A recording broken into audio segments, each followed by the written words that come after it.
Hello, now we talk about the definition of a function. You are familiar from the high school, the concept of the function. The idea behind the concept of the function is correspondence. So, from the daily life, you are familiar some correspondence. For example, to each person, there corresponds an annual income, or to each item in supermarket there corresponds a price. So for each item we have a price. We can give this more example, and you can find some more example in your textbook. Mathematically, maybe we can say some correspondence to each number. There corresponds it is cube. Okay. So we will talk about the mathematical definition of the function here.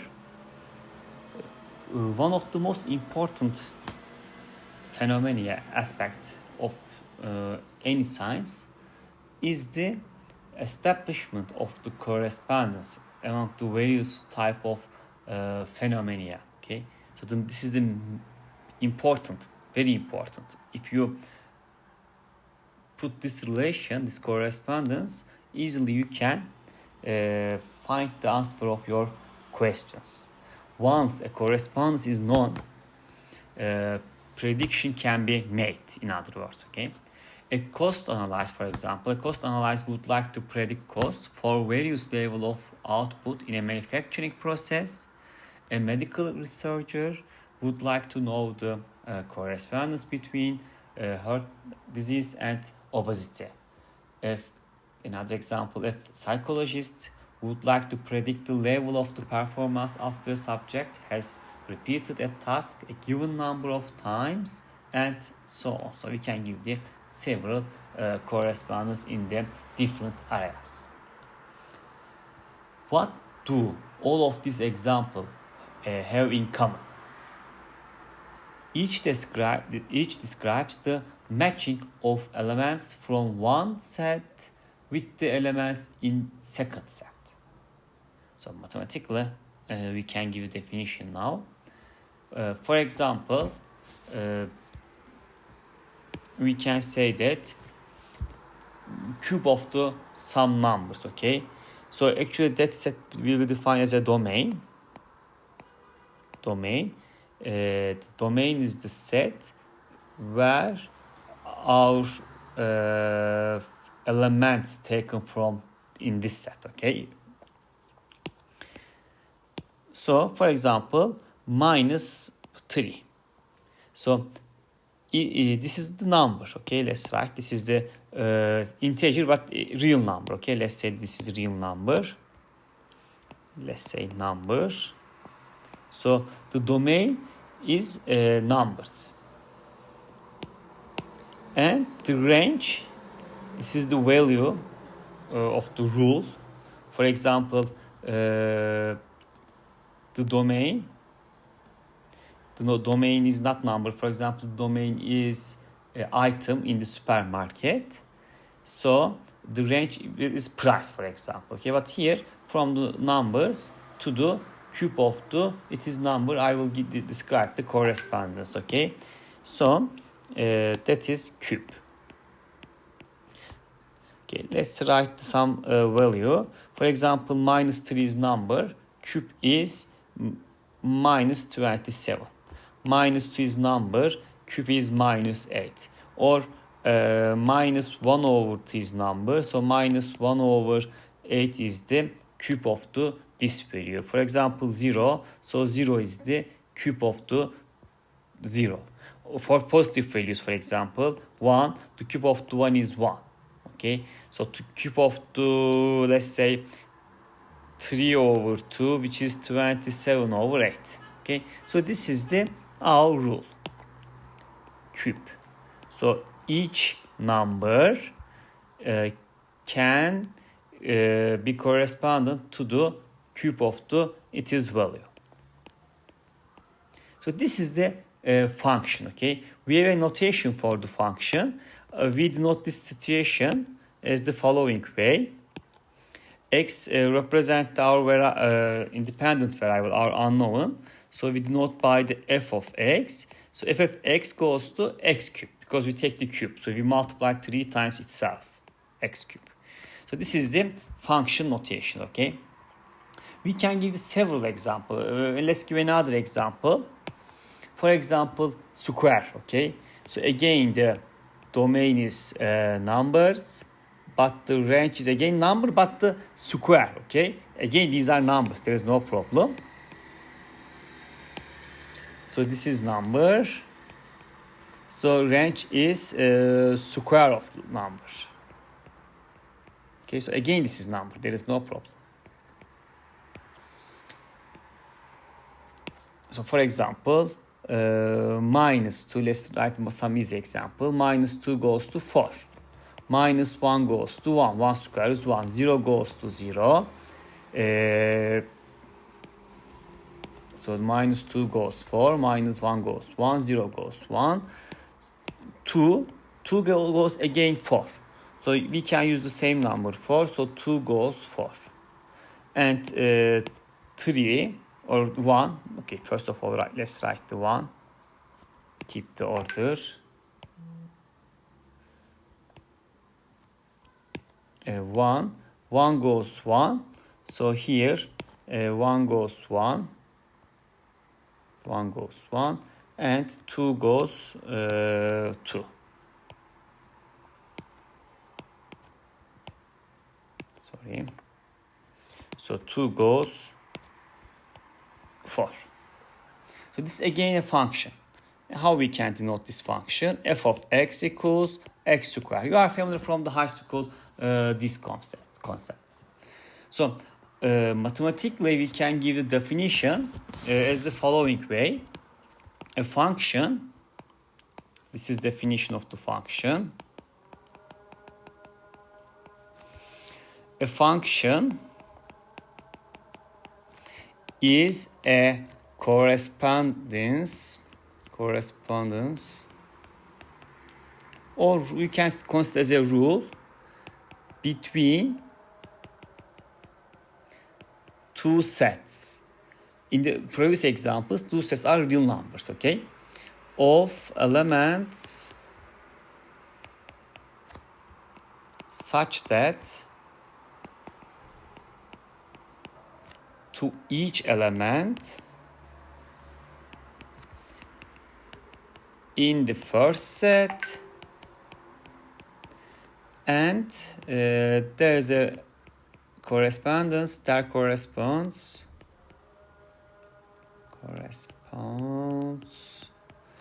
one, and this is important, only one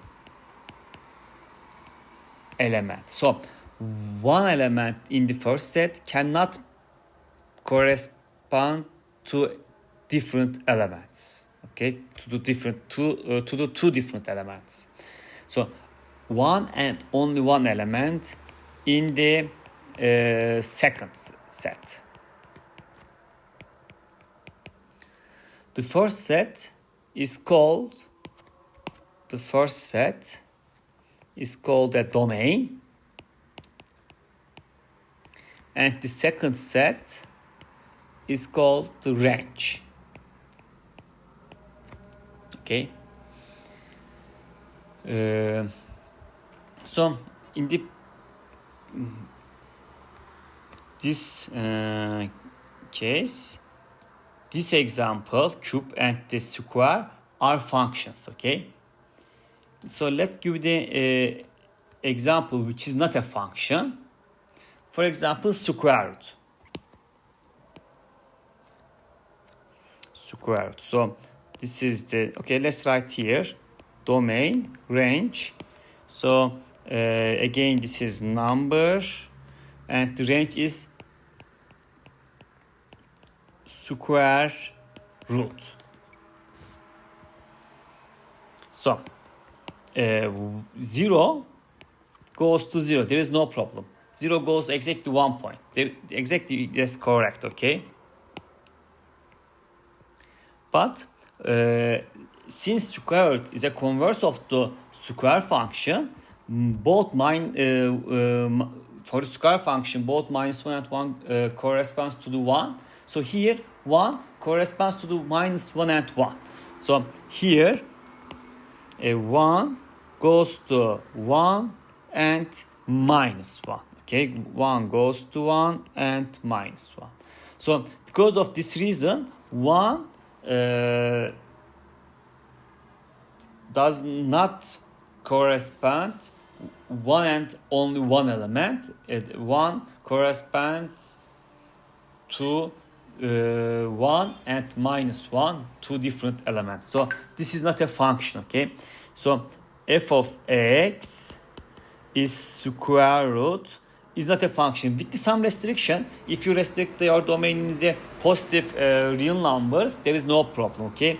Is not a function, or this corresponds is not a function, okay? But from the high school, you know that I know this is a function. So if you consider the domain is positive real numbers, there is no problem. This is a function. So in this case, if the domain is positive real number, f of x equals square root of x is a function. Okay, there is no problem. But in that case, it is not a function. So by that way, we describe the function by the equations. So f of x equals square root of x, f of x equals x squared, f of x equals x cubed. So this is the notation of the functions mathematically. Sometimes instead of the f of x, we can use the y as a output values. So in your textbook, which is given as in that form, you can find in your textbook. Briefly, let's consider the following example, okay?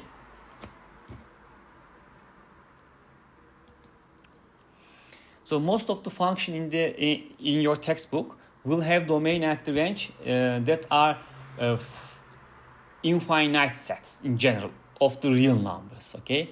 So the graph of such a function is the set of the all points x and y in the Cartesian plane, such that x is an element of the domain and y is the corresponding element in the range. So the correspondence between domain and the range element is often specified by an equation in two variables.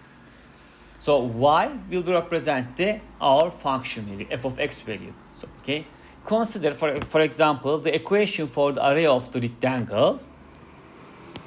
Okay, so this is the rectangle, area of the rectangle, with width 1 inch less than its length. Okay, so width is less than length, so length is x inch, width is x minus 1 inch. So this is our rectangle. If x is the length, then the area can be expressed. So we can write the area. Area is the y. Okay, so that is the area.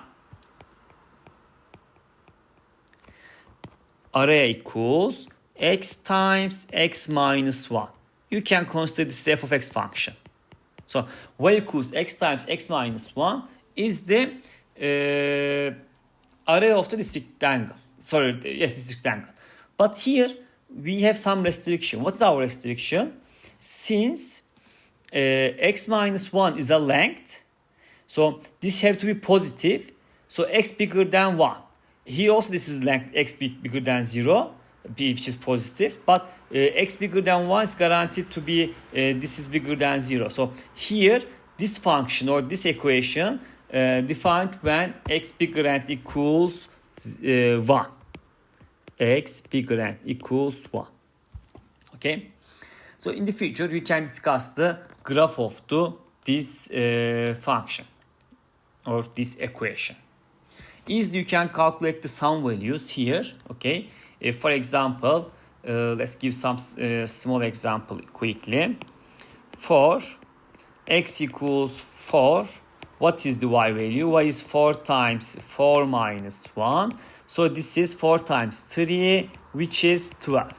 So the area is 12 inch square if the length is 4 inch. And here I would like to emphasize y is called output. Okay, output, and x is called input. Sometimes also I will use that idea. X is called independent variable.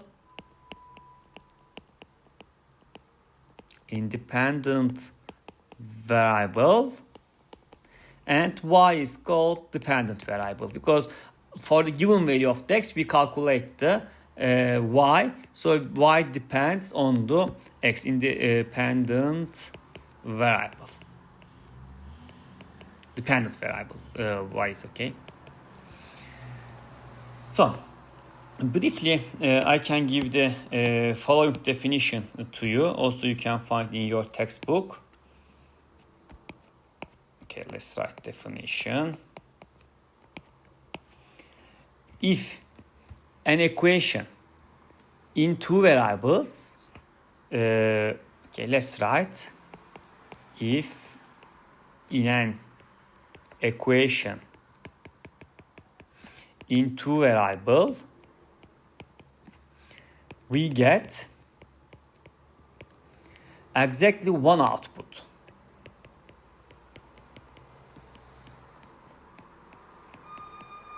One output, which is value for the dependent variable for each input. For each input, which is the value for the independent variable, then the equation specifies a function. The equation specifies a function. Okay. The graph of a such function is just the graph of the specifying equation. Okay. For example, here y equals x square minus x is a function. It's an equation, but this equation specifies a function. Okay. If we get more than one output for a given input, the equation does not specify a function. Okay. This is a function. This equation is function. But for example, y square equals x is not a function, because for the value of the x, for example, if x is 1, y can be minus 1 and 1. If x is 4, y can be minus 2 and 2. Okay, so for the each value x dx, you can find the more than one value. So the blue, okay, this is not a function. This blue written equation is not a describe. It does not describe a function.